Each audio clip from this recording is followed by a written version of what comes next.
Hey Capricorn, this is your semi-bi-weekly reading for the period of time from the full moon to the new moon. So the full moon in Aquarius in tropical astrology on the 1st of August to the 16th, with the new moon in Leo, also in tropical astrology. So regardless, we're really looking at working with the waning energy of the moon. So whether you follow tropical or sidereal, no matter, what we're really looking at is, instead of swimming upstream, how you can work with the energy during this time. So regardless of what's happening with the astrology, whether it's favorable or it's challenging, we can count on, just like the sun rising and setting every day, there's an undercurrent of waxing and releasing energy that happens during this approximate two-week phase of the month. And then also there's a building and a waxing energy that comes with the new moon and building to the full moon. So that's what we're looking at here in this particular reading. These are meant to be short and sweet readings,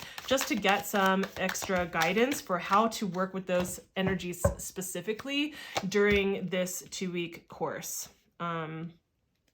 Super interesting. I saw that come up for, I think it was Libras.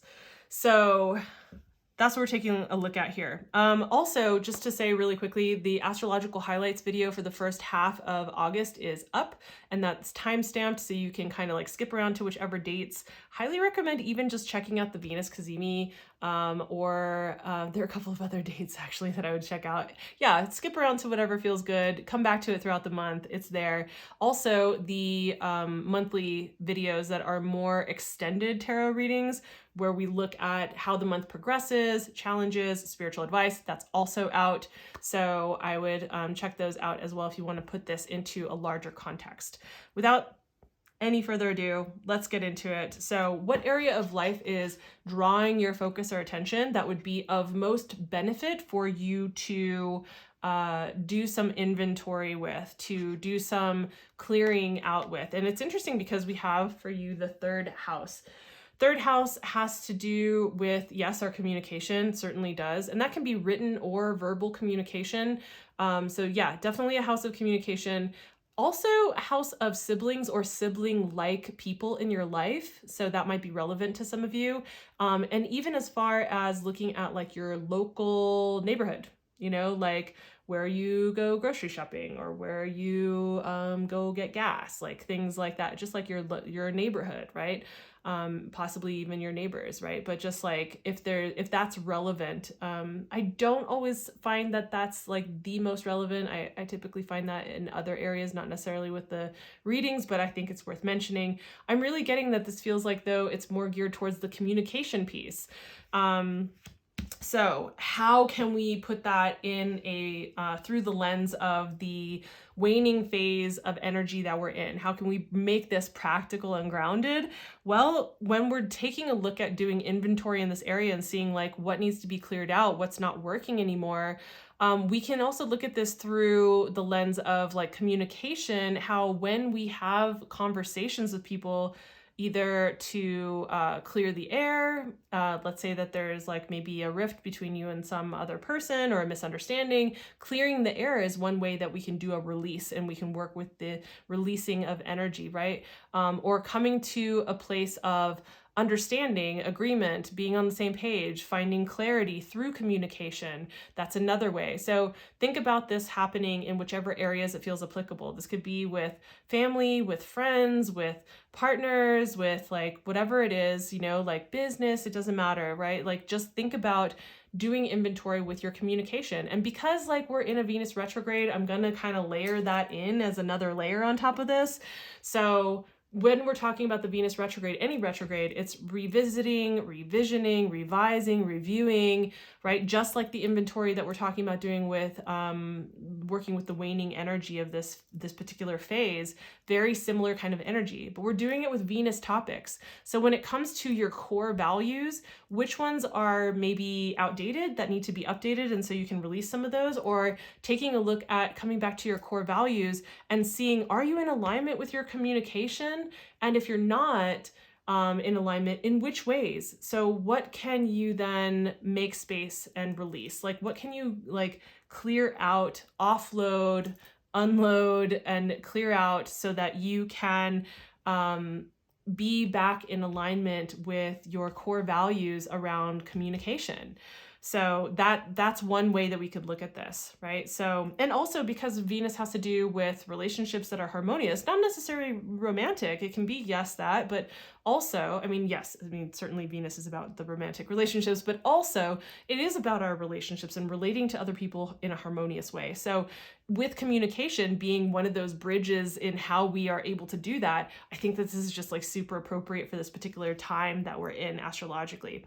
So hopefully that feels like helpful and brings a little bit more practicality like in how you can utilize this information and put it in the context of like what we're inside of right now as far as like cosmically, you know, like the energy. So what kind of spiritual advice is coming through? We have the Eight of Swords. So Eight of Swords, you know, usually when Eight of Swords shows up in an advice position, it's usually like, if you can imagine, you know, I don't know, whether you believe in like, you call it the universe or like spirit guides or whatever it is, fairies, I don't know. But essentially that force, that helpful higher force, coming through and giving you a message and just being like, yo, what you are believing, that's limiting, false. You need to go back and question whether the beliefs that you have, the stories that you have are actually clear and accurate, or whether you are creating like a prison of your own making through your thoughts, your stories, your beliefs, what you believe to be true, and going back and questioning that. So essentially going back and being like, is it true? Is what I'm perceiving actually so? Or am I limiting my world by way of my own thoughts and my beliefs? Like usually this is where we back ourselves into a corner and we don't really see any other options. We're kind of like tunnel vision and we only see like one way through, or we only see like this way or this way. Really, that is we're being asked to widen our perspective, like to open our perspective, to widen our view, and to be able to creatively, openly, and with curiosity approach our communication, our values around communication, the way that we relate to other people through our communication, what is or isn't working with regard to that. If you've been coming up against things that have to do with communication that are just like not clear, or it's like creating issues somehow in your life, however big or small those are, I would go back and look at how you are framing them within a story that you're telling yourself about either the other person or the situation, about how it has to be or how it even is. You know, you get it into your mind that it is just this way. I would question that. The beliefs that you have, whether they're limiting, question those. The thoughts that you're having, are those accurate? Are those true? Are those fact-based or story-based, right? And going back and seeing like how that can actually influence your communication. And again, bringing this all through the lens of what can I look at that isn't working with regard to this? And then how can I then, through understanding what isn't working and clearing that out, then be maybe more in alignment with my communication and be able to strengthen that and come back to a place of like my core values with this. So I hope that this feels helpful and insightful. And if it does, please consider giving the video a like. It does help me find favor with the algorithm gods, and consider subscribing, hitting the notification bell so you don't miss any videos on the horizon. Definitely go check out the month video so you can kind of put this in context of like the overall month, and also the astrological highlights video. Highly recommend if you're curious. It has timestamps, so you can skip around to whatever, but I definitely recommend checking it out. There's some cool, interesting, and well, yeah, cool, but also just interesting stuff happening this first half of the month. All right, I will see you in the next video. Thanks, bye.